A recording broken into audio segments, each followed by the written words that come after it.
अरे देखो, वो रहे, पकड़ो उन्हें। भागो।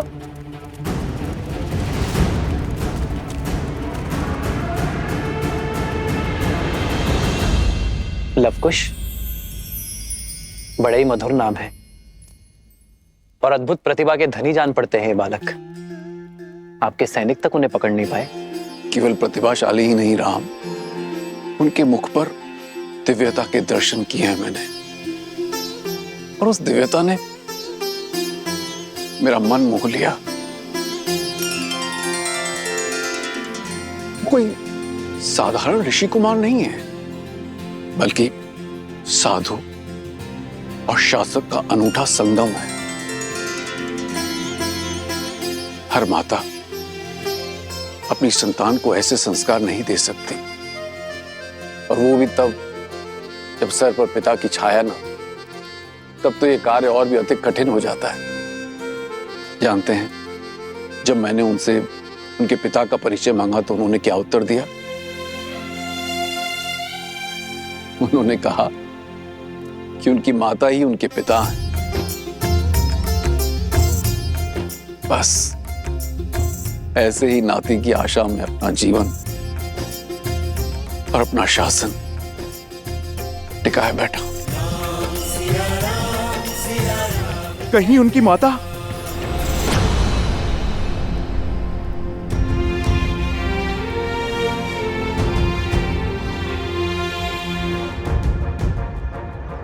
इतनी बड़ी स्पर्धा, इतने आगंतुकों का स्वागत, और ऊपर से ऋषि कुमार। नगर के कोने कोने में फैल जाओ, शीघ्र उन्हें पकड़ के महाराज के समक्ष प्रस्तुत करना है, समझे?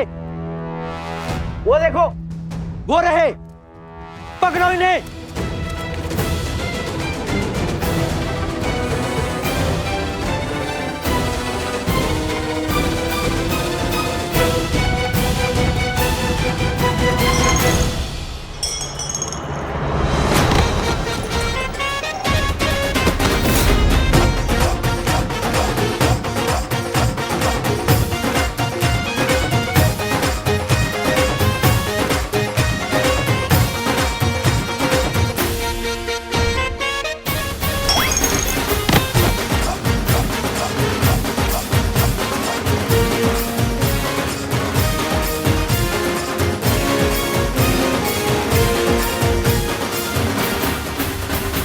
नहीं हनुमान, मैंने उनकी माता वन देवी के दर्शन किए हैं, किंतु सुनैना को ऐसा लग रहा है जैसे मैंने उन बालकों को पहचानने में कोई भूल की है, और वो उन्हें देखते ही क्षण भर में उन्हें पहचान जाएगी कि वो सीता के पुत्र हैं या नहीं। और इस स्पर्धा का आयोजन भी इसीलिए किया जा रहा है। मन भी विचित्र माया है। एक और कहता है कि सीता के विषय में कोई समाचार तक ना सुनो, तो दूसरी ओर जब किसी समाचार की आशा टूटती है तो मन भी टूट जाता है। महाराज, कृपया मेरे और सीता के तप को भंग मत कीजिए। इतने वर्षों से सीता से भिन्न रहकर जो मैंने पाया है, उसकी मर्यादा मत छीनिए महाराज। राजन, अपने पद की सीमा लांघ कर कुछ कहना चाहता हूं। इस स्थिति में अब आप दूसरा विवाह कर लीजिए। आने वाली नववधू को महाराज जनक और महारानी सुनैना अपनी पुत्री की भांति प्रेम मान सम्मान देंगे। कोई आपके विरुद्ध अपवाद नहीं करेगा। अश्वमेध यज्ञ के लिए निमंत्रण देने आया था गुरुवर, और अश्वमेध यज्ञ सपत्नी ही किया जाता है। जब आप अयोध्या पधारिएगा तो स्वयं मेरी पत्नी को देखिएगा।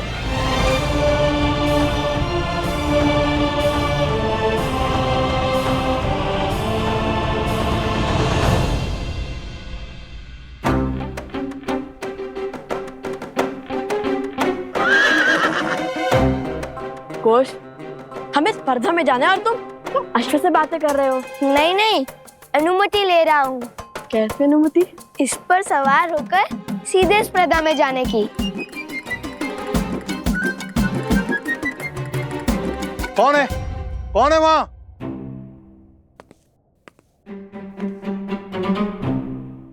मेरा अश्व चुरा रहे हो? नहीं। अरे नहीं, चोरी नहीं कर रहे थे, अनुमति है। किसकी अनुमति? मैंने तो कोई अनुमति नहीं दी। हाँ हाँ, किसने दी अनुमति? इसकी। और वैसे भी अश्व पे सवारी करनी है तो अनुमति अश्व से ही लेंगे। ये कोई देगा अनुमति? मैं दूंगा अनुमति। तो दीजिए अनुमति। अच्छा, अश्व का चारा है अनुमति कि मांगी और दे दी? कोई चारा ही तो नहीं बचा, इसीलिए। ये देखो, बहुत सारा चारा है। वो चारा नहीं। कोई चारा नहीं। मेरा अश्व चुरा रहे हो और अनुमति मांग रहे हो। निर्लज्ज, चोर। अरे चोरी नहीं की, अनुमति है। अपना अश्व से पूछ लीजिए। मैंने मांगी थी अनुमति और उसने कर कर हाँ किया। अभी सिखाता हूं तुम्हें अश्व की भाषा। सोमवीर, डंडा लाओ, चोर है बाहर।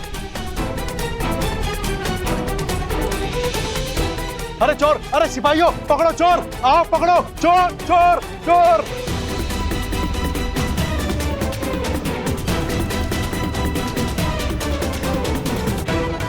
चोर, चोर, चोर, चोर, चोर, चोर। अश्वमेध की आहुति तो सपत्नी दी जाती है, अर्थात अब दूसरे विवाह के लिए सज है। अद्भुत श्री राम, अद्भुत।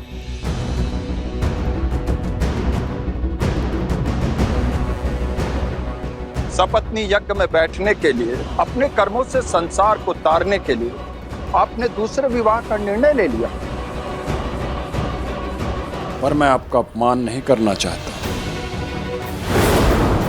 मैं बस ये सूचित करने आया हूं कि स्पर्धा की तैयारी संपूर्ण हो चुकी है। कल से स्पर्धा प्रारंभ कर सकते हैं।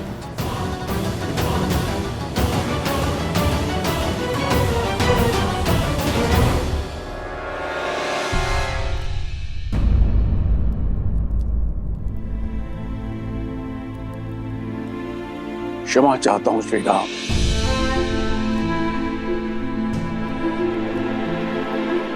आप तो जानते ही हैं, छोटे भाई अपनी भावनाओं को नहीं संभाल पाते। आशा करता हूं कि आप इस अपमान को अपने मन से नहीं लगाएंगे। नहीं महाराज, मुझे उनके नेत्रों में, उनके शब्दों में अपमान नहीं, अपनी भतीजी की पीड़ा का दुख दिखा। उनका भाव समझता हूं मैं महाराज। मैं तो भाव विभोर हूं। ये देखकर कि सीता से कितना प्रेम करते हैं वो, उन्होंने मेरा अपमान नहीं किया है महाराज, केवल अपनी मन की पीड़ा को व्यक्त किया है। धन्य हैं आप श्री राम, धन्य है। वर्षों बाद मिथिला पधारे हैं, हमें आतिथ्य का अवसर दीजिए। आपसे एक विनती है, धनुर्धरों की जो प्रतिस्पर्धा होने जा रही है उसे देखकर ही प्रस्थान करें। श्री राम जैसे धनुर्धर को सामने देखकर तो उससे प्रतियोगियों का मनोबल बढ़ेगा। अवश्य महाराज, उन वीर बालकों को मैं देखना चाहूंगा जिन्हें आपने अपना दिव्य तुनीर दे दिया।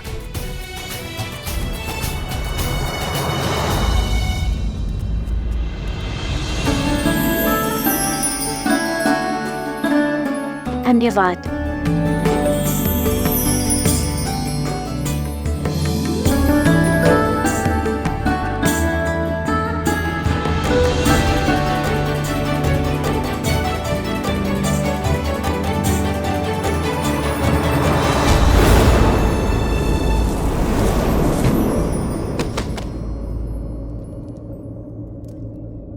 ये क्या? वरमाला के लिए फूल लिए थे, सारे बिखेर दिए।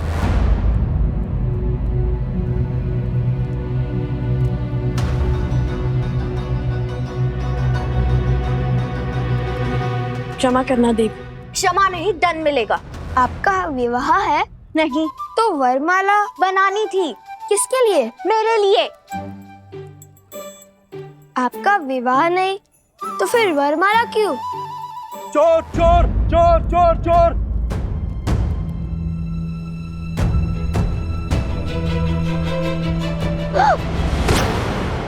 तुम चोर हो?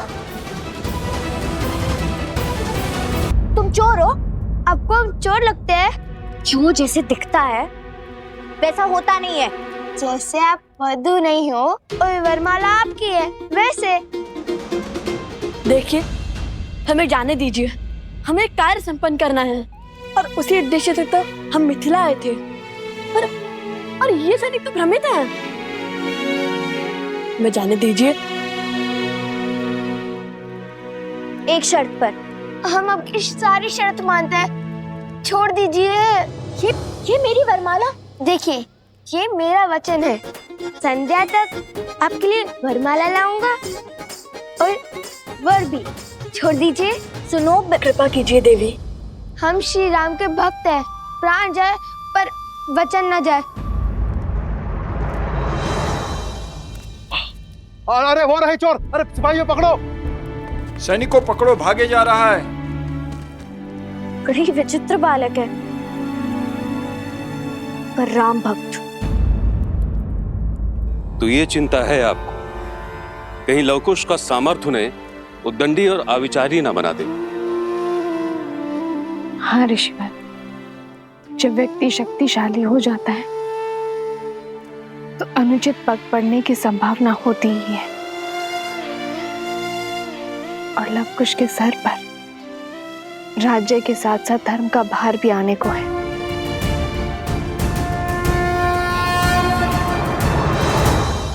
अपने पुत्रों पर विश्वास रखिए वन देवी, क्योंकि उन्हें शिक्षा स्वयं भगवान वाल्मीकि से मिली है। रही बात उद्दंडता की, तो ये आयु का दोष है जो धीरे धीरे गंभीरता में बदल जाएगी। गृहस्थ जीवन की गंभीरता धारण करने से पहले ये आवश्यक है कि मनुष्य थोड़ा विनोद और उद्दंडता का परिचय प्राप्त कर ले। विनोद का ये परिचय और अभ्यास ही कठिन से कठिन परिस्थिति में मन को स्वस्थ रखता है।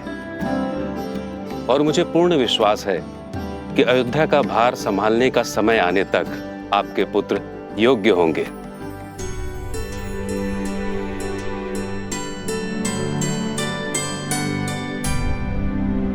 ऋषिवर, क्या भगवान वाल्मीकि लवकुश को अयोध्या लेकर जाएंगे? यदि उन्हें स्वयं लवकुश को ले जाना होता और केवल राम परिवार को एक करना होता, तो इतने वर्षों तक आपको वनवास का दंश क्यों भोगने देते?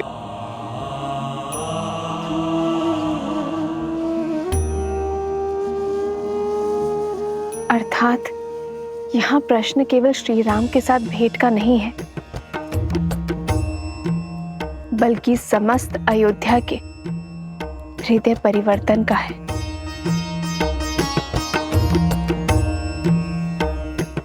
भगवान वाल्मीकि और उनकी शिक्षा पर विश्वास रखिए।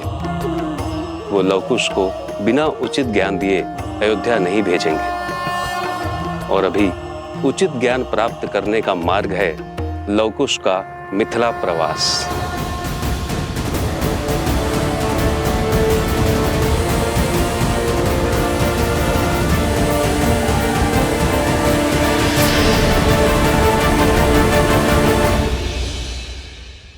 नहीं किया कुछ, किसी और की संपत्ति को बिना अनुमति के। भैया, अश्व का स्वामी भले ही व्यक्ति था, किंतु स्वयं अश्व भी तो स्वयं का स्वामी है।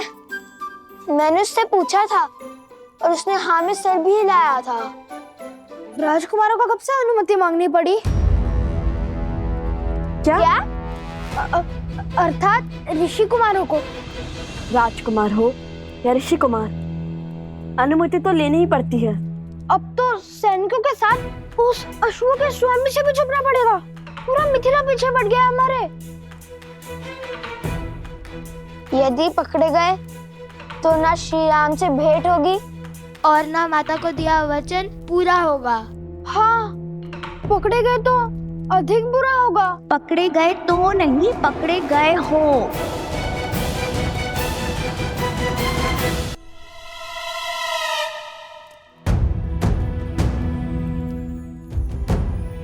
देवी आप? यहाँ कैसे? मिथिला वासी हूँ, चप्पा चप्पा क्या आता है छिपने का।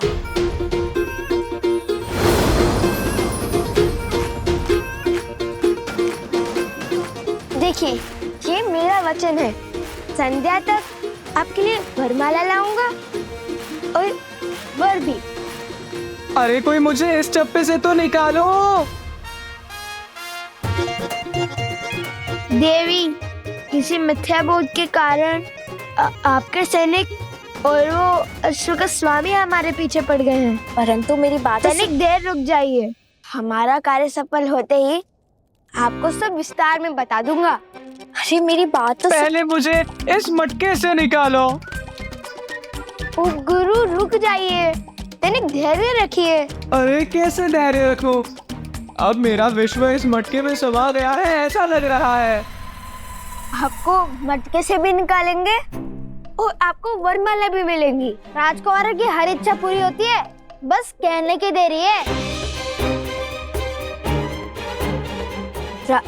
राजकुमार? ऋषि कुमार? अरे राजकुमार हो या ऋषि कुमार हो, कोई मुझे इससे निकालो। देवी, वरमाला दे देंगे, किंतु वर का थोड़ा कठिन है। मैं वरमाला भी पहनाऊंगा और वर भी बन जाऊंगा, कोई मुझे इससे तो निकालो।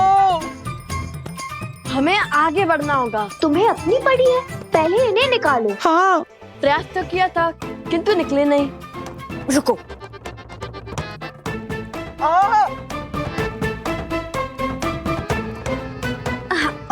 अच्छा बैठो बैठो।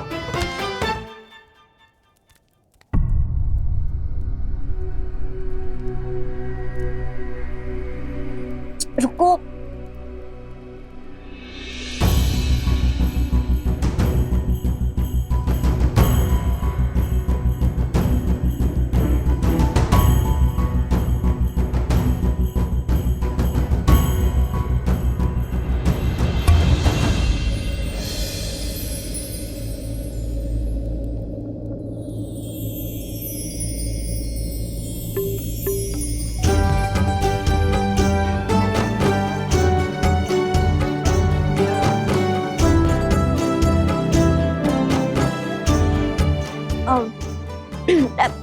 ऐसे क्या देख रहे हो?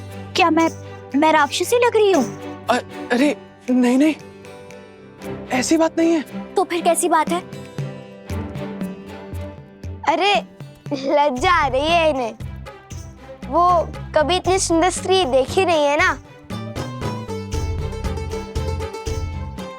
उन्होंने स्वयं कहा था वर भी है और वरमाला भी पहनाएंगे। यदि आप वरमाला पहनाएंगी तो मना नहीं करेंगे, है ना गुरु? तो क्या विचार है आपका गुरु?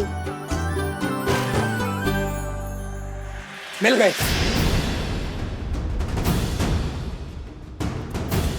वर्णन जो दिया था उसके अनुसार यही वो चोर है। ले चलो इन्हें महाराज के पास।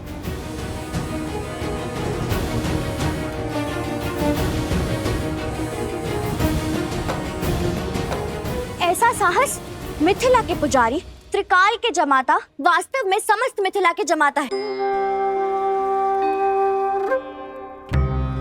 आपने इनका अपमान करने का दुस्साहस कैसे किया सैनिक? क्षमा करें देवी प्रसूता, परंतु कोई बात नहीं।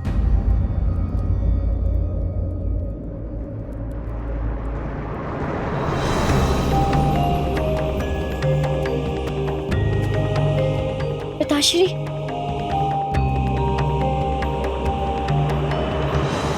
श्री त्रिकाल महोदय, प्रणाम। मुझे भी अभी अभी पता चला है कि मेरी पुत्री ने इन महाशय का चयन किया है। शीघ्र विवाह संपन्न होगा।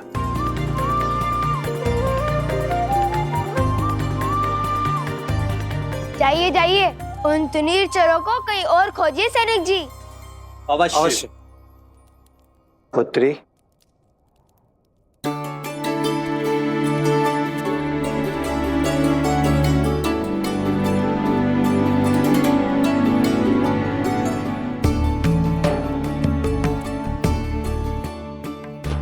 मैं अगस्त गोत्र का शिव उपासक त्रिकाल शरण शर्मा हूं।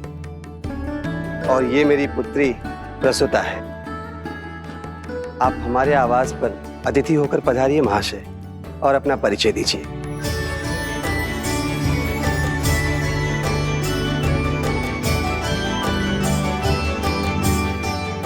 मैं भरद्वाज गोत्र का वैष्णव सोमकरण हूँ, और ये मेरे भ्रातृश्री अवस्थरा है। मैं उनकी ओर से अपने विवाह का क्षमा करें, अपनी ओर से इनके विवाह का प्रस्ताव। सुनो सुनो सुनो, मिथिला के जमाता अयोध्या के महाराज श्री रामचंद्र के स्वागत में कल प्रातःकाल भव्य उत्सव होगा।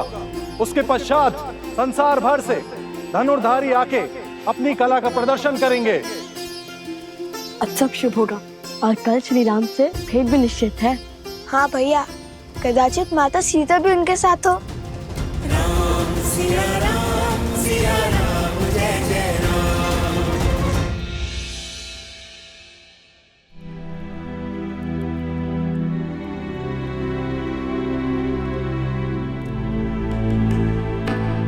अवत्सरा भैया कहाँ गए? राजकुमार लव, राजकुमार कुछ भी नहीं है यहाँ।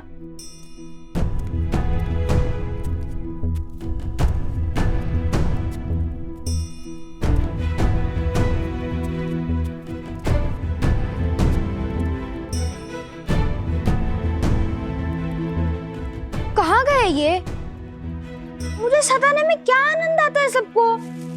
माता!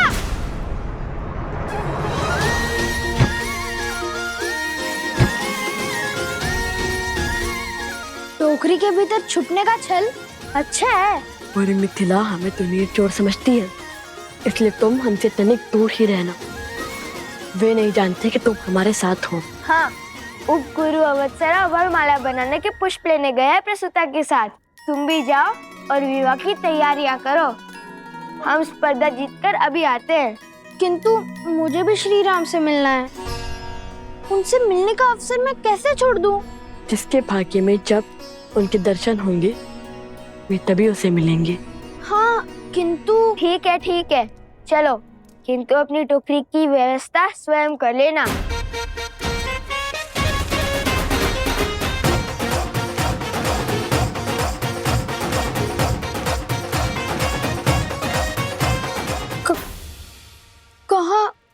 कहाँ है टोकरी? अरे, यदि मुझे कोई पहचानता ही नहीं तो मुझे छुपने की क्या आवश्यकता है? मूर्ख बना गए मुझे।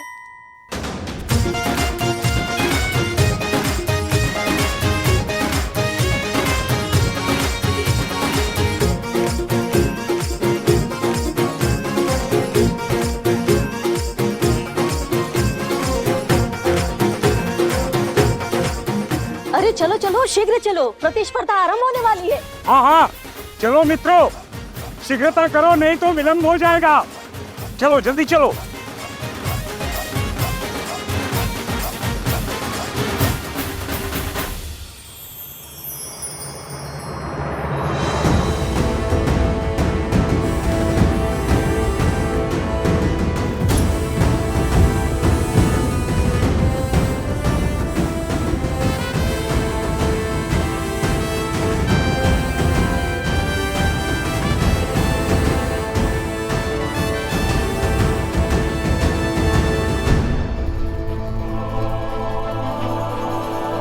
कदाचित किसी कुमार में सीता की बस एक झलक दिख जाए। आज की धनुर्धार प्रतियोगिता में संसार भर से मिथिला पधारने के लिए आप सबका कोटि कोटि धन्यवाद। शीघ्र ही मिथिला नरेश की उपस्थिति में आप सबकी प्रतीक्षा का अंत होगा और स्पर्धा का आरंभ होगा। मिथिला नरेश महाराज जनक पधार रहे हैं। महाराज जनक की, महाराज जनक की, महाराज जनक की, महाराज जनक की, महाराज जनक की, महाराज जनक की। जनको मिथिलाधीशः सधर्मात्मा महेश्वरः ज्ञानी च तपसा युक्तो धीरः शौर्यसमन्वितः दिव्य ज्ञान विभूषितः सिद्धि संपन्न एव च विदेहेश्वास दुर्लभो लोकेश्वपि सुदुर्लभः। और आज महाराज जनक के साथ ही मिथिला की पावन धरा पर मिथिला के जमाता रावण के मर्दक कौशल नरेश धर्मपरायण मर्यादा पुरुषोत्तम श्री राम के पट पड़ रहे हैं। मर्यादा पुरुषोत्तम श्री राम की शयन।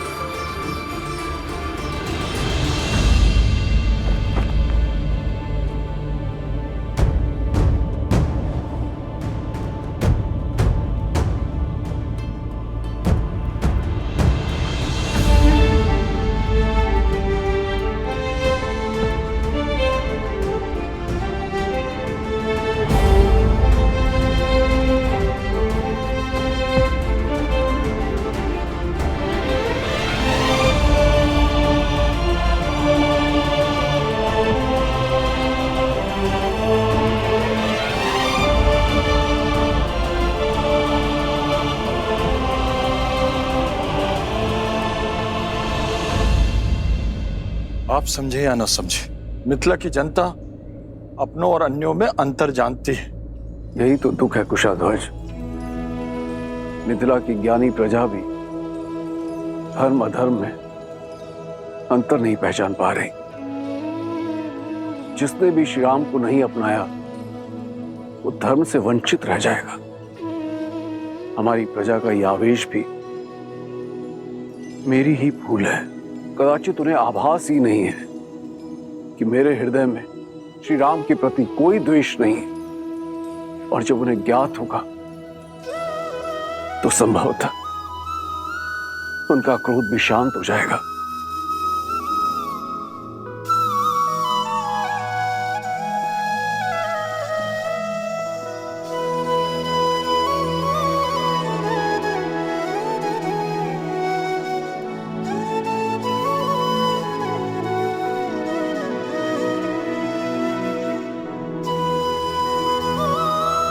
बोलो अयोध्या नरेश मिथिला के जमाता सियावर रामचंद्र की।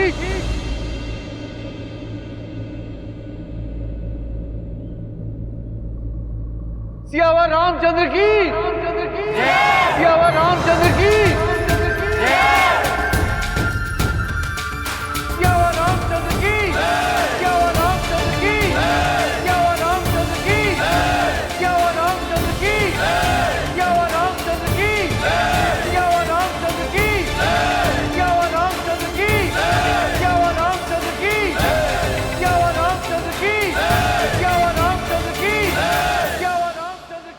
सियावर रामचंद्र की, सियावर रामचंद्र की, सियावर रामचंद्र की, सियावर रामचंद्र की, लगता है श्री राम मंच पर आ गए। भैया मुझे इन्हें देखना है, शीघ्र चलिए ना। चलो।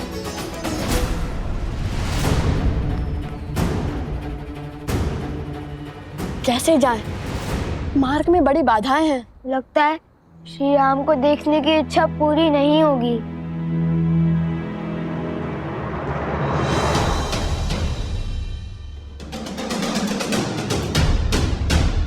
तुम्हारी इच्छा अवश्य पूर्ण होगी कुश। आओ मेरे साथ।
ध्वज के कारण श्री राम के दर्शन नहीं हो पा रहे हैं।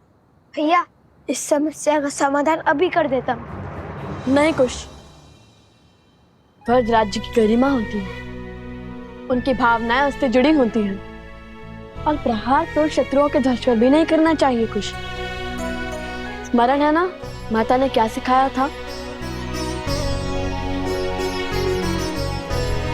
तन को छल्ली करने से भी अधिक घातक है भावनाओं को तार तार करना।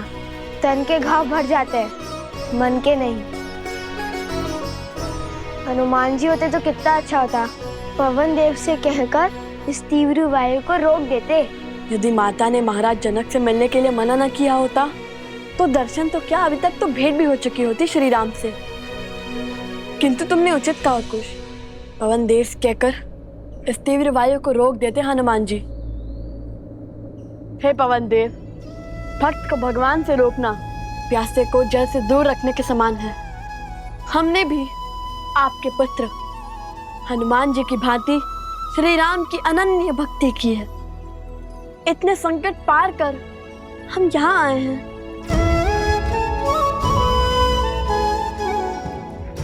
अब तो सहायता कीजिए ना।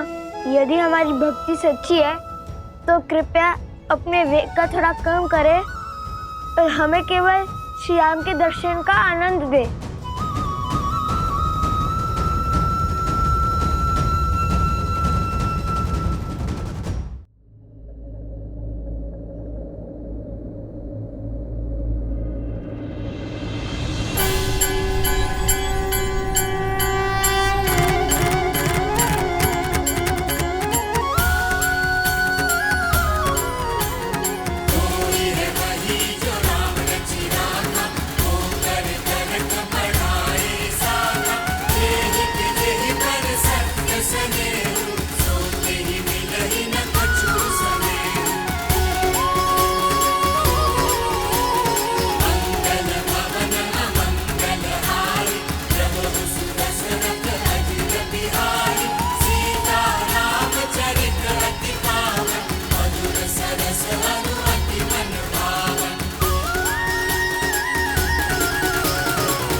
श्री राम श्री राम।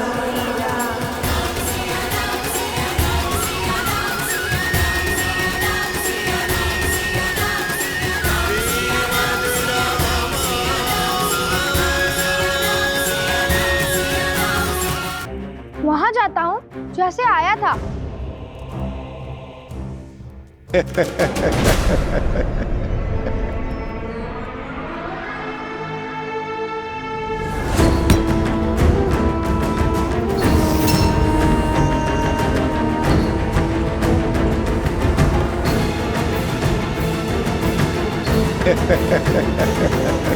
महाराज, इस पक्षी को नीचे लाने के लिए प्रतियोगी इस पर वार करेंगे, इसे मार देंगे। धर्म की रक्षा के लिए वध करना केवल देवताओं का कार्य है, आत्म सुरक्षा के लिए वध करना मनुष्य का कार्य है, भोजन के लिए वध करना पशुओं का कार्य है, किंतु केवल मनोरंजन के लिए या सामर्थ्य के प्रदर्शन के लिए वध करना केवल और केवल राक्षसों का कार्य है।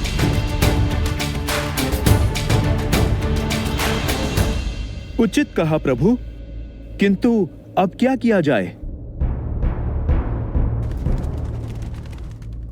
इस पक्षी को बिना मारे भूमि पर लाना होगा, उसे आहत करना निषेध है। उचित कहा आपने श्री राम। मैं ये कैसे नहीं समझा। जिन ऋषि कुमारों की मुझे खोज है वो इस प्रतियोगिता में जीव हत्या कदापि नहीं करेंगे। भ्राता कुशाध्वज,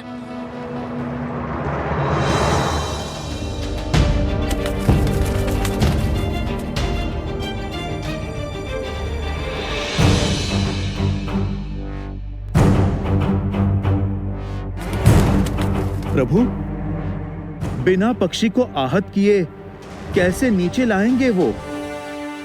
ये तो नन्हे बालक जान पड़ते हैं।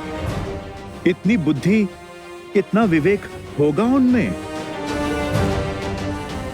प्रभु, कहीं प्रयास में ही पक्षी आहत हो गया तो? एक विशेष सूचना, इस पक्षी को नीचे लाने के लिए कोई भी इसे आहत नहीं कर सकता।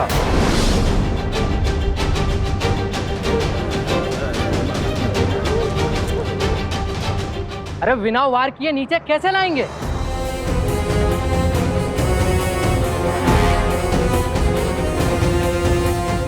हमें कौन से पक्षी की भाषा आती है जो उन्हें बहला फुसला के नीचे ले आएंगे? हम सब साथ में बाण मार कर भी उसे नीचे नहीं ला पाएंगे। असंभव है प्रतिस्पर्धा पूरी करना। महाराजा जनक हमारा अपमान करना चाहते हैं, इसीलिए इन्होंने असंभव शर्त रखी है। ये अपमान है हमारा। ये अपमान है हमारा। ये अपमान है हमारा। ये अपमान है हमारा। ये अपमान है हमारा। ये अपमान है हमारा। शांत हो जाइए, शांत हो जाइए। हम कैसे शांत हो जाए? ये अपमान है हमारा।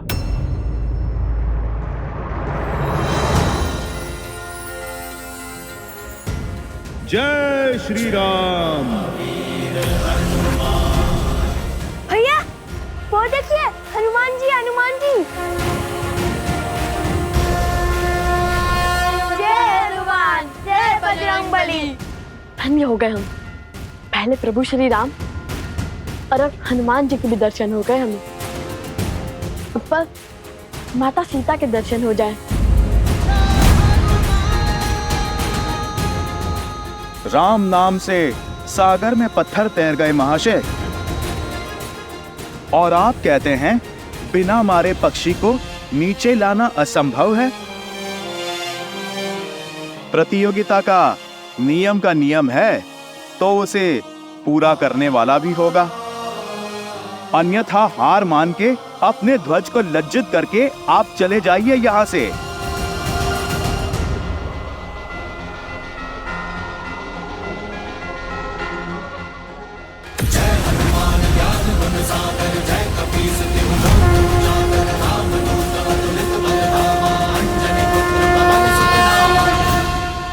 हम पक्षी को बिना आहत करे भूमि पर तो ले आएंगे, किंतु ये केवल प्रथम चरण है और हमारे इस कार्य से महाराज जनक को भी ज्ञात हो जाएगा कि हम प्रतियोगिता क्षेत्र में आ चुके हैं। हाँ, उनके जान जाने में कोई समस्या नहीं है। समस्या तो प्रतियोगिता में भाग लेने से पहले उनसे मिलने में है। नहीं कुश, अभी प्रतियोगिता के कई चरण शेष हैं। यदि प्रतियोगिता पूर्ण होने से पहले प्रभु क्या महाराज जनक ने हमें पकड़ लिया तो माता के आदेश का उल्लंघन होगा। उन्होंने प्रतियोगिता पूर्ण होने से पहले महाराज जनक से ना मिलने का आदेश दिया था। तुम दोनों वहां स्पर्धा में भाग लेने के लिए जा रहे हो तो बाकी प्रतियोगियों से भिन्न नहीं रहना, क्योंकि यदि उन्हें ज्ञात हुआ कि तुम दोनों मिथिला नरेश को जानते हो तो बातें बनेंगी। अर्थात हर बार प्रतियोगिता जीतकर हमें अपना स्थान बदलना होगा जब तक प्रतियोगिता पूर्ण ना हो जाए। चलो पहले ये चरण तो जीत लो।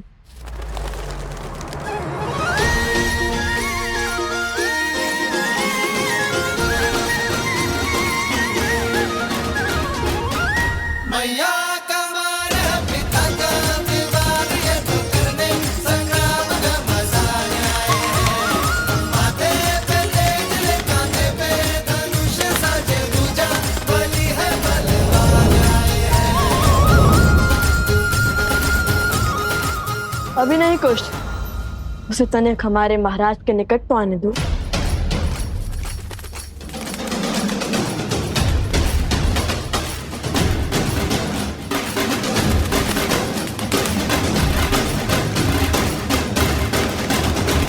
अब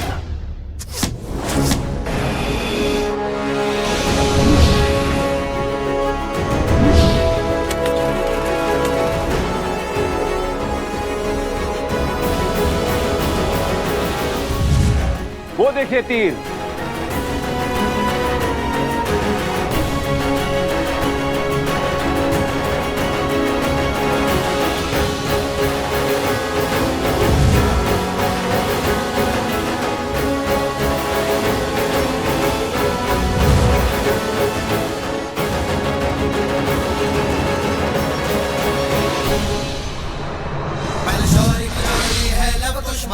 भी करते प्रणाम।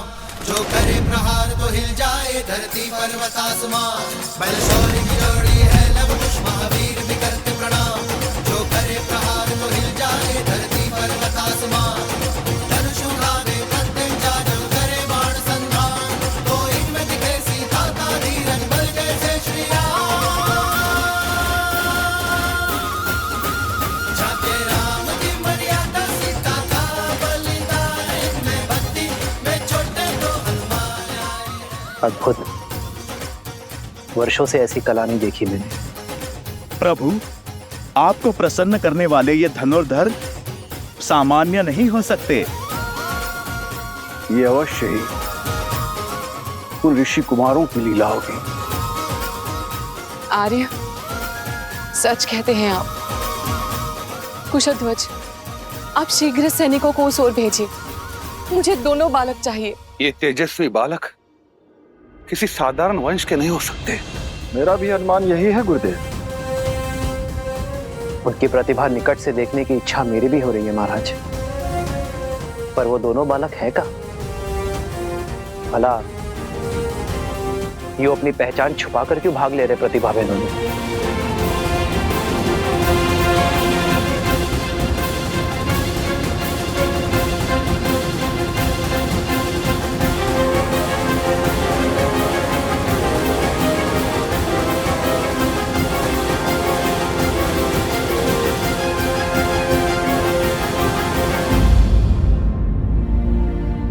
मुझे पूर्ण विश्वास है कि ये वही वीर बालक है, किंतु ये छुप छुप किस स्पर्धा में भाग क्यों ले रहे हैं? उन बालकों को खोजना चाहते हैं तो प्रतिस्पर्धा आगे बढ़ाइए महाराज। जिन्होंने पहले चरण में अपना शौर्य दिखाया है, वो दूसरे चरण में भी अपनी उपस्थिति अवश्य दिखाएंगे। आनंद,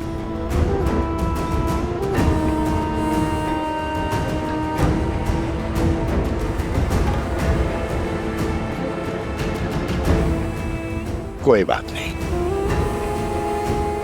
अभी कुछ देर में तुम्हारे मित्र प्रतिस्पर्धा जीत जाएंगे और तुम उनका सत्य सबके सामने उजागर करोगे।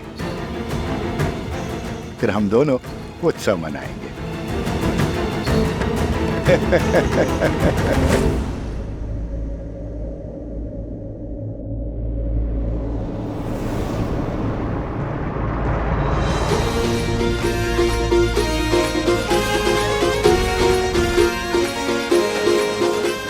जाओ वहां, हो जाओ उन्हें।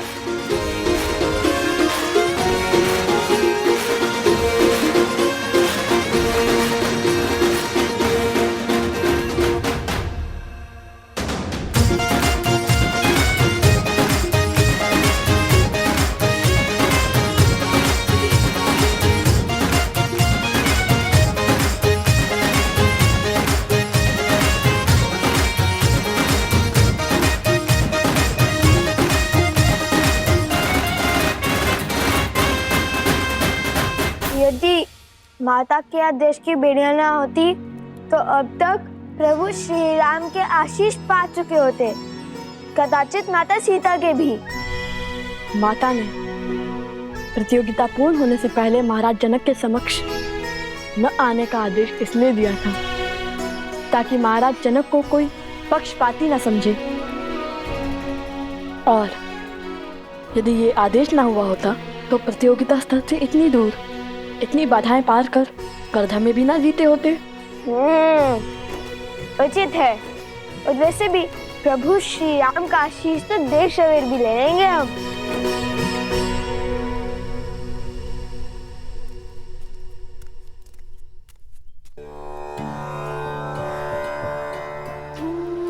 कितने सुंदर और अनोखे पुष्प हैं वन देवी। कहाँ से मिले? आश्रम के आसपास तो ऐसे पुष्प नहीं है। फाल्गु नदी से लौटते समय लवकुश लेकर आए थे। इतनी सुंदर और अद्वितीय माला बनाई, किंतु इतनी छोटी क्यों?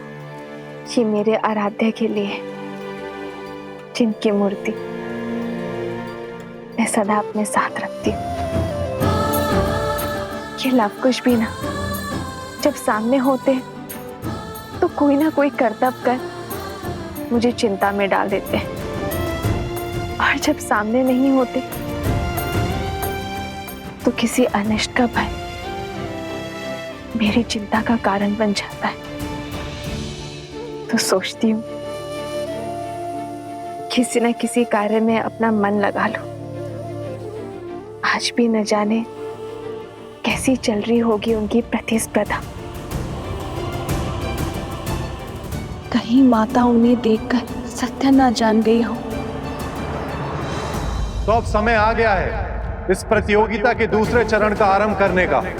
देखते हैं इस चरण में कौन जीतता है, वो जो हमारे समक्ष हैं या वो जो गुप्त हैं, जिनके केवल बाण ही हमारे समक्ष हैं।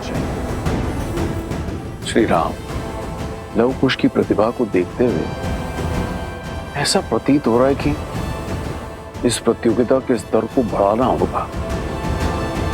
आपके क्या विचार हैं?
भूमि से जल और मन का पाप जब बाहर निकलता है तो उसके स्रोत को रोकना असंभव हो जाता है। आज जो धनुर्धारी इस जल के स्रोत को रोक पाएगा वही वास्तव में महान कहलाएगा, और इस चरण का विजेता भी।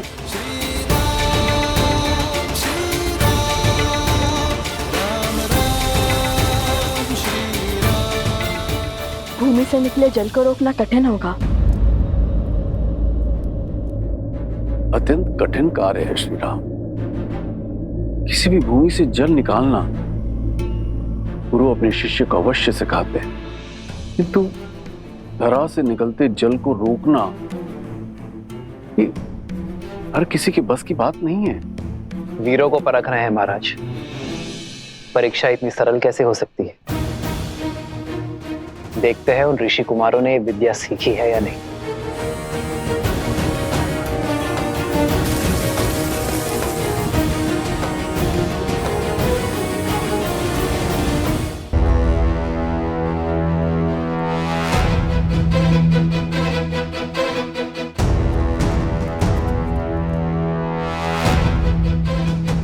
भैया, बिना माटी कंकड़ के इस धरती से निकलते जल को कैसे बंद करेंगे?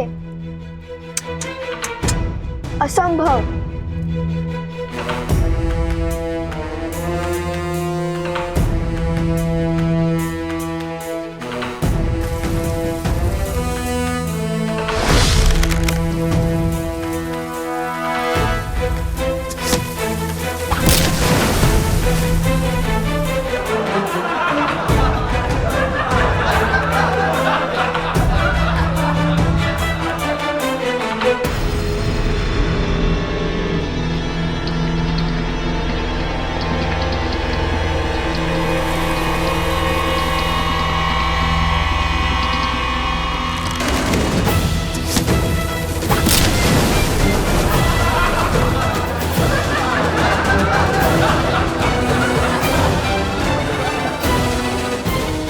स्मरण है भगवान वाल्मीकि ने हमें क्या कहा था?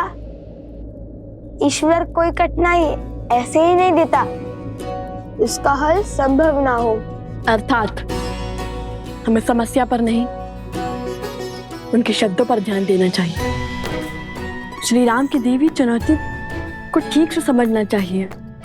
उनके मुख से निकले हर शब्द में ही संकट का हल होता है, किंतु सरल तो ये भी नहीं होगा, क्योंकि महान व्यक्ति और व्यक्तित्व के मुख से निकले शब्दों को समझने में कभी कभी पूरा जीवन निकल जाता है। अरे शीघ्र हल खोजिए भैया, जीवन भर यही थोड़ी ना छुपे बैठ सकते हैं। मन के गर्त से निकले पाप को रोकने के लिए क्या उपाय हो सकता है? ईश्वर की कृपा, और क्या।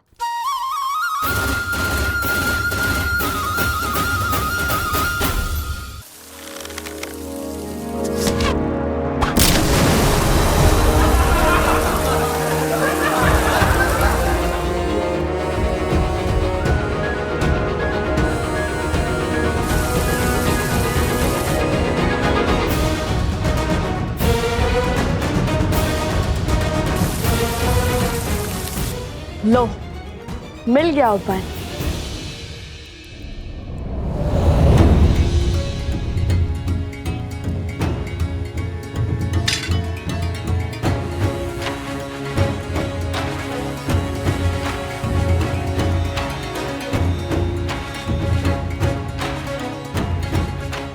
जल का प्रभाव नीचे से ऊपर है, तो उसे रोकने के लिए हमें उसका विपरीत अर्थात ऊपर से दबाव बनाना होगा। और श्री राम नाम के अतिरिक्त कौन है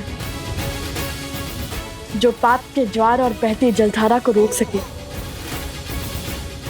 अब इस जलधारा के मुख पर हमारे ईश्वर श्री राम नाम की मोहर लगेगी।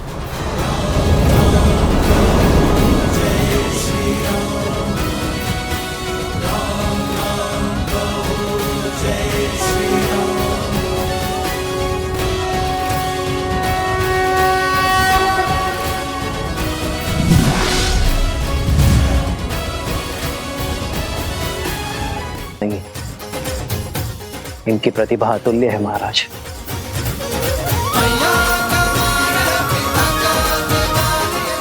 अरे रुको,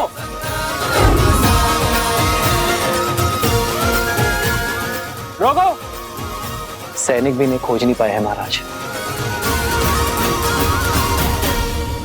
ये दोनों बालक असाधारण प्रतीत हो रहे हैं। आपने तो इनका पराक्रम निकट से देखा है,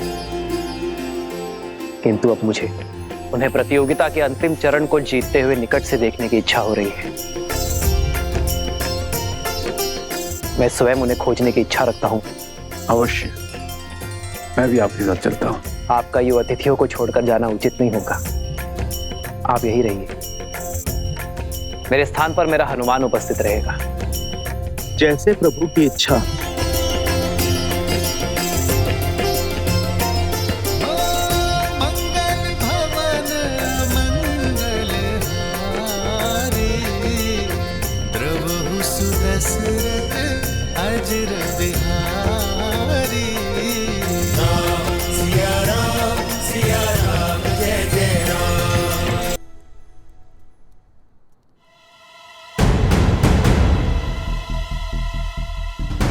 कुश, चलो प्रतियोगिता क्षेत्र के तनिक निकट चलते हैं। अब यहाँ सब हमारी खोज में लग जाएंगे।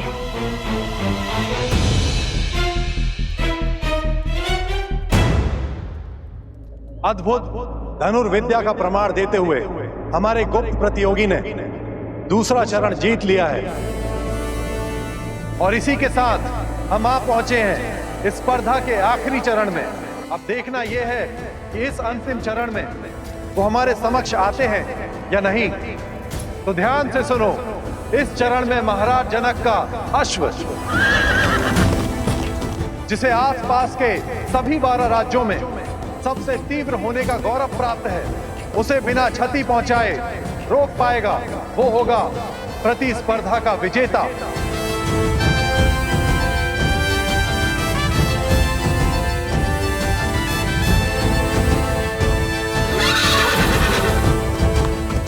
ये तो सच में असंभव है।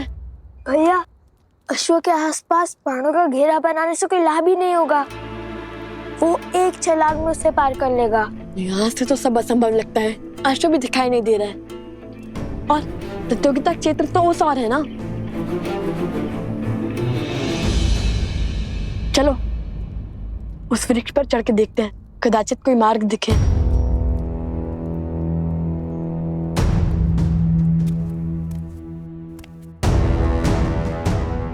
सैनिक आ रहे, धनुष छुपा।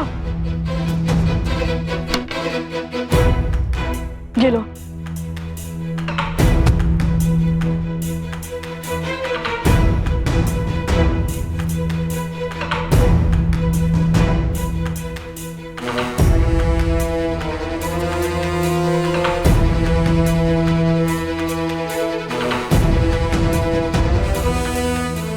ये तो अयोध्या के सैनिक हैं।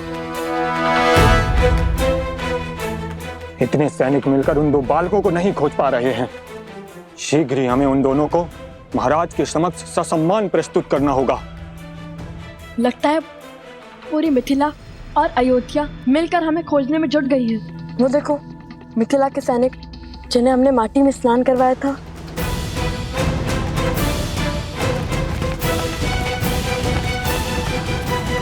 ये अकस्मात रुक क्यों गए? लगता है राजघराने से कोई आ रहा है।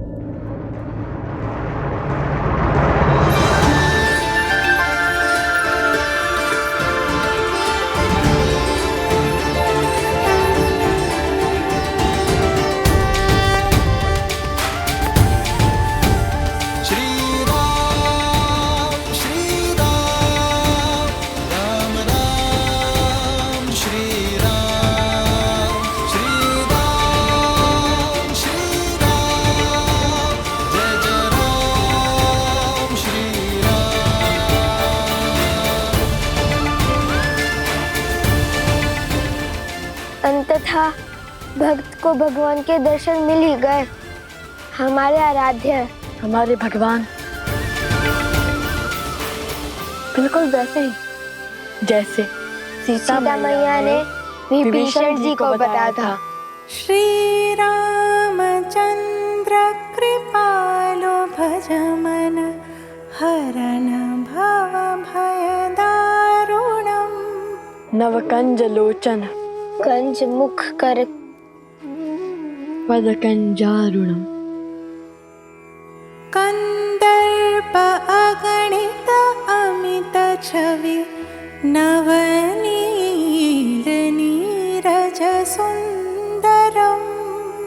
पटपीत मानहु तडित रुचि शुचि नौमि जनक सुतावरम।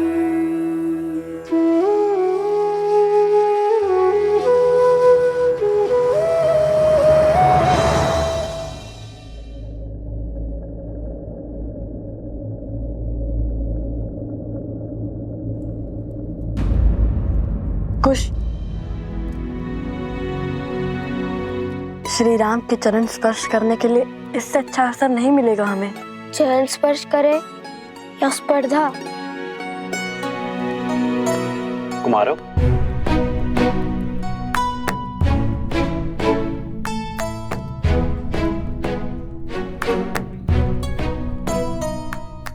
आभास होता है ये भार बहुत अधिक है। लाइए मैं सहायता कर देता हूँ। नहीं नहीं नहीं, हम स्वयं ले जाएंगे। प्रतिदिन का कार्य है भद्र। आप दोनों बड़े परिश्रमी प्रतीत होते हैं। हमारी माता ने सिखाया है कि अपना कार्य सदा स्वयं करना, किसी की सहायता नहीं लेना। बड़ी अच्छी सीख दी है कि तो मुझे आप दोनों की सहायता चाहिए कुमारों। क्या आपने हाथों में धनुष लिए दो ऋषि कुमारों को देखा है? केश भी लंबे हैं उनके। हाँ हाँ, उस ओर गए वो दोनों ऋषि कुमार।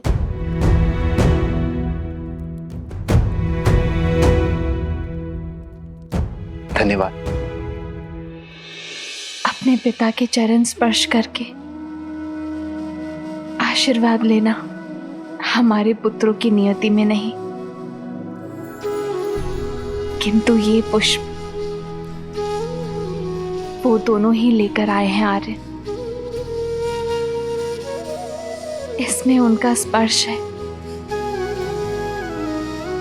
स्वीकार कीजिए। सिया राम, सिया राम, सिया राम, सिया राम, सिया राम, सिया राम, सिया राम, सिया राम। हमें आशीर्वाद देते जाइए श्री राम।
प्रसन्न रहो।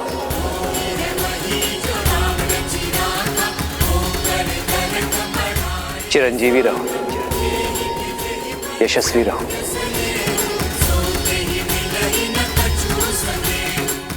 ये कैसा अद्भुत आभास है। अब तक जिस मन को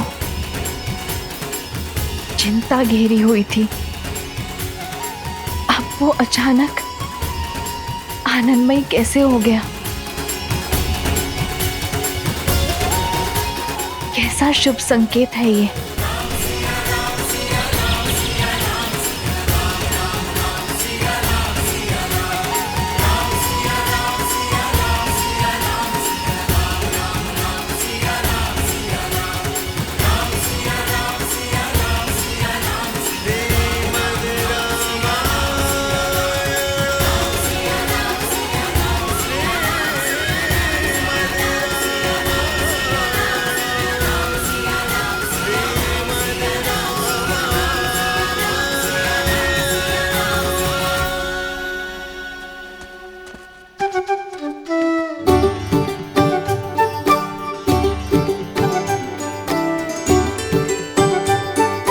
बुरी बात।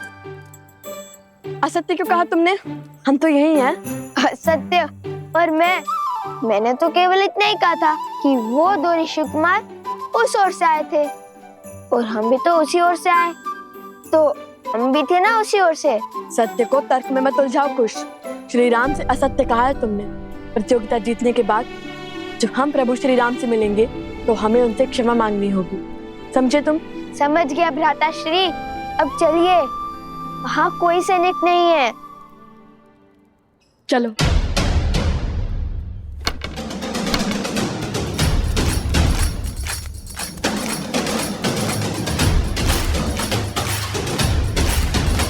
भैया, अब तो अंतिम स्पर्धा बची है, उसके बाद छुपने छुपाने के खेल से मुक्ति मिल जाएगी। मैया का मान है, पिता का विवाद, ये तो करने संग्राम का मजा आए हैं। माथे पे तेज ले, कांधे पे धनुष साजे भुजा, बलि है बलवान आए हैं।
सावधान, अश्व को क्षति नहीं पहुंचनी चाहिए। जानता हूं, मैं तो केवल इसे भयभीत कर रहा था।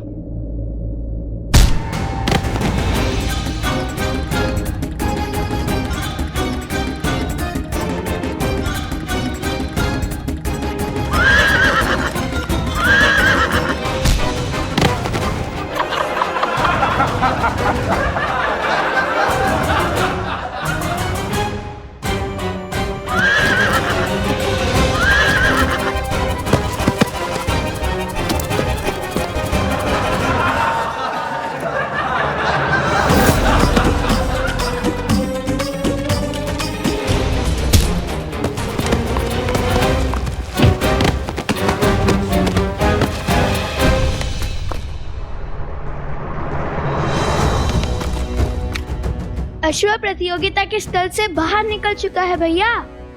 हमें उसे इसी नगर में रोकना होगा, अन्यथा न जाने कौन कौन से राज्य घुमा देगा ये हमें।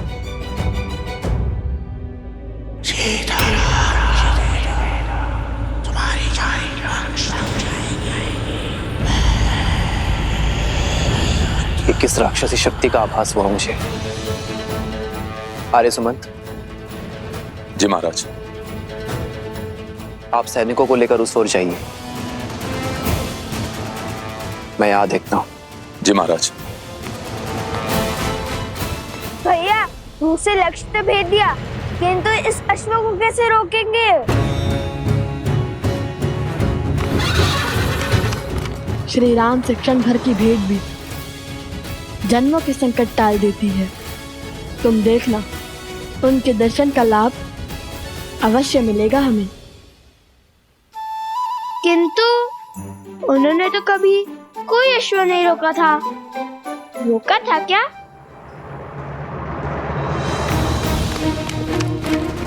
वो देखिए भैया, वो रहा।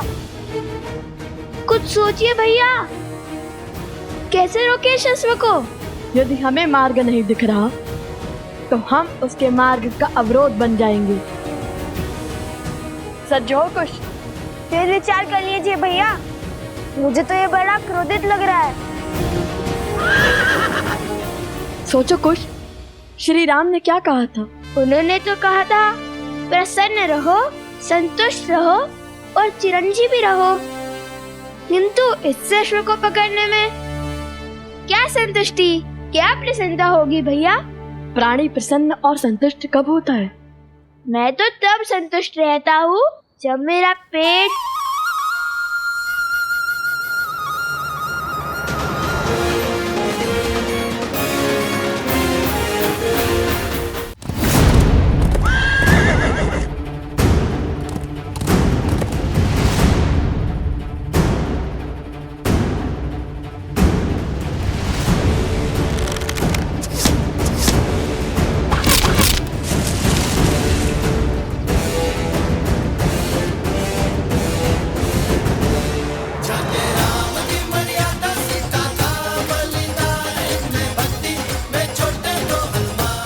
प्राणी तब संतुष्ट होता है जब उसका पेट भरता है। महाराज की जय हो। महाराज, दोनों ऋषि कुमारों ने अश्व की भूख मिटाने के लिए उसके आगे पत्तों का भंडार लगा दिया है। अब वे अश्व को लेकर प्रतियोगिता क्षेत्र में आ रहे हैं महाराज।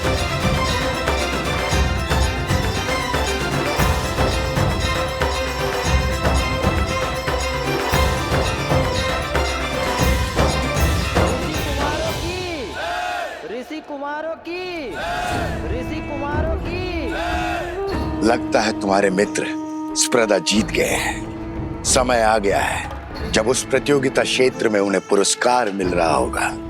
तब पूरे नगर के समक्ष तुम्हें उन्हें जीवन का सबसे बड़ा आघात देना होगा।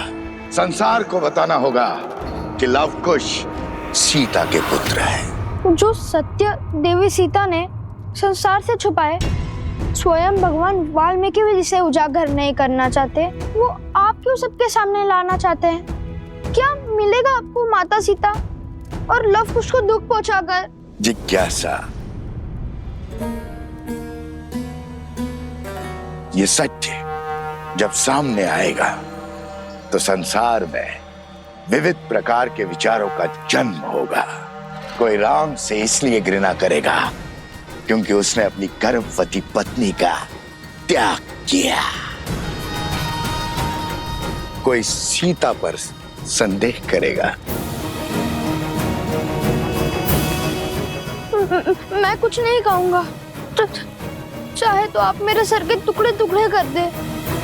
लगता है मुझे अपनी मायावी शक्तियों से ही तुमसे अपनी बात मनवानी पड़ेगी।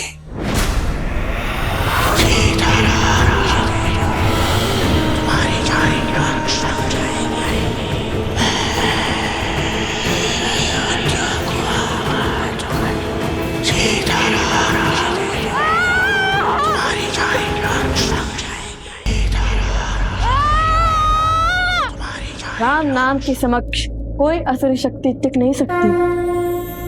राम, राम, राम, राम, राम, राम, राम, राम, राम। मौन हो जाओ मूर्ख बालक। राम, राम।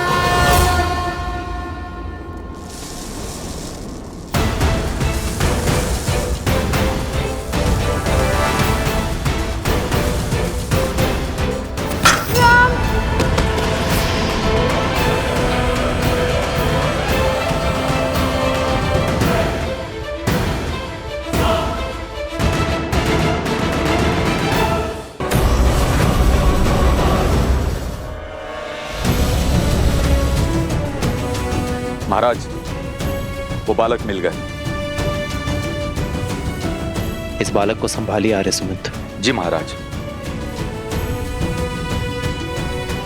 मुझे इसी क्षण जाना होगा आर्य सुमंत। रथ को सज्ज कीजिए।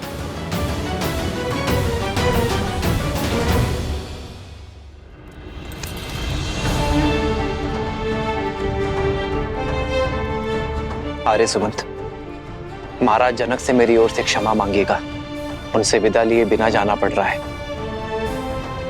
और उन ऋषि कुमारों को मेरी ओर से ये भेंट दीजिएगा।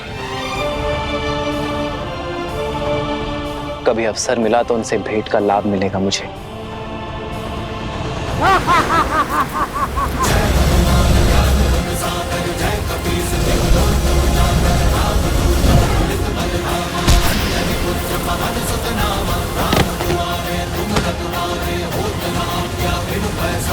प्रभु के पाश में बंधने को सज्ज होना दुष्ट।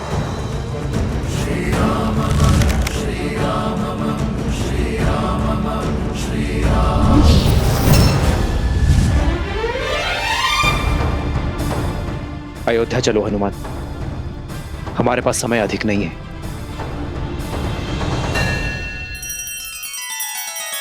श्री रामचंद्र कृपालु भजु मन हरण भव भय दारुणम नव कंज लोचन कंज मुख कर कंज पद कंजारुणम।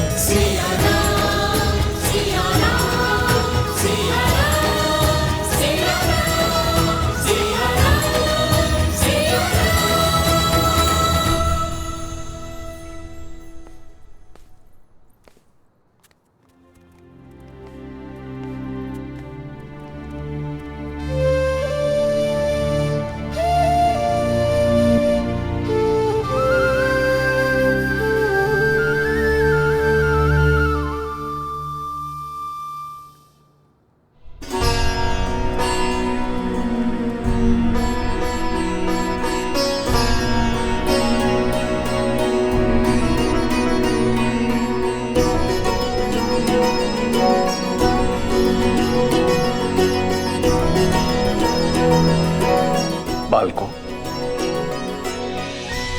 मैं जानता हूं तुम्हारी दृष्टि किसे ढूंढ रही है। हम भी कब से तुम्हारी ही प्रतीक्षा कर रहे थे। मैं ये भी जानता हूं कि इतने असंभव चुनौतियों को संभव कौन कर रहा था।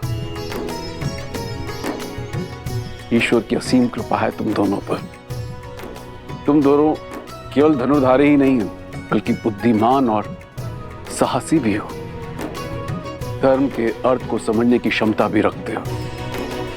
राजाओं से पराक्रमी और वीर भी हो, और बालकों से नटखट भी।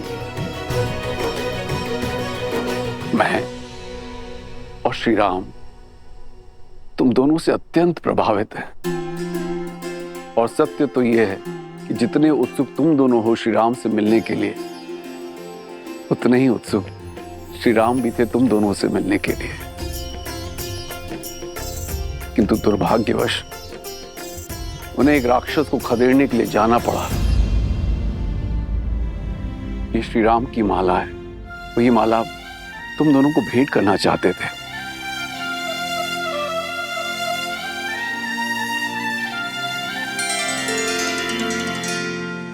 कितना सुंदर रूप है, इतना सुंदर भाव और स्वभाव है, इतनी नम्र छवि। तुम दोनों को देखकर किसी का स्मरण हो आया।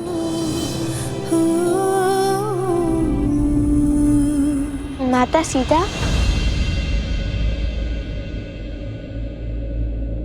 माता सीता भी श्री राम के साथ है? बताइए ना, माता सीता है उनके साथ?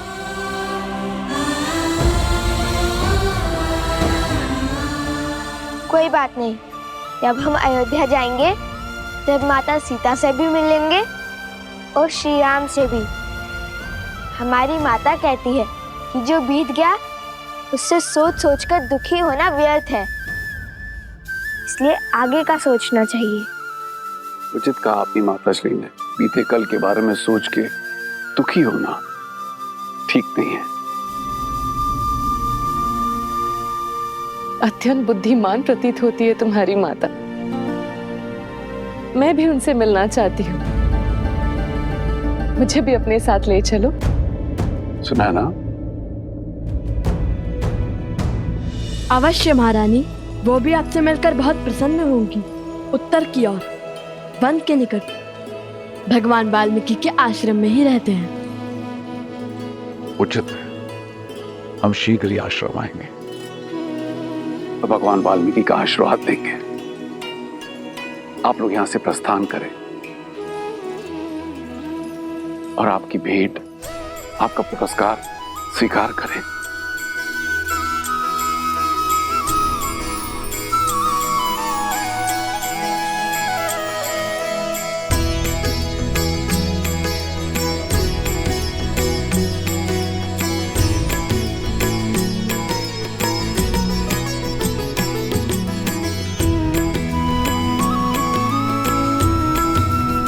माता, हम सुनैना जी से भी मिले और महाराज जनक से भी। महाराज जनक यहाँ पे भी आएंगे।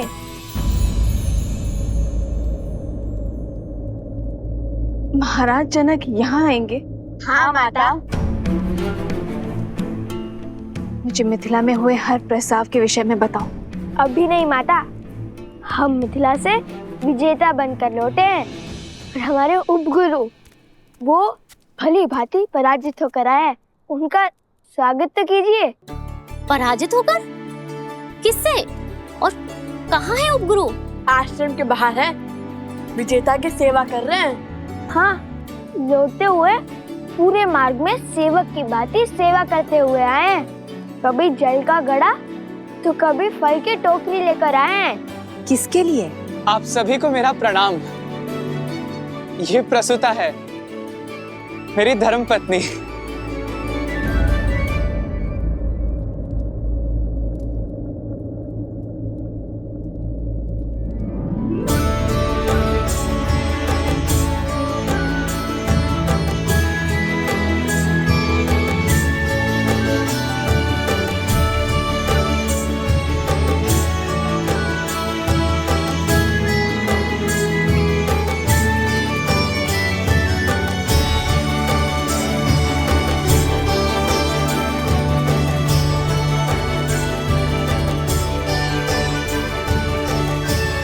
मिथिला की कन्याएं बड़ी कठोर होती हैं। एक बार जो उन्होंने किसी को पति स्वीकार लिया तो यमराज भी उनका मन नहीं बदल सकता।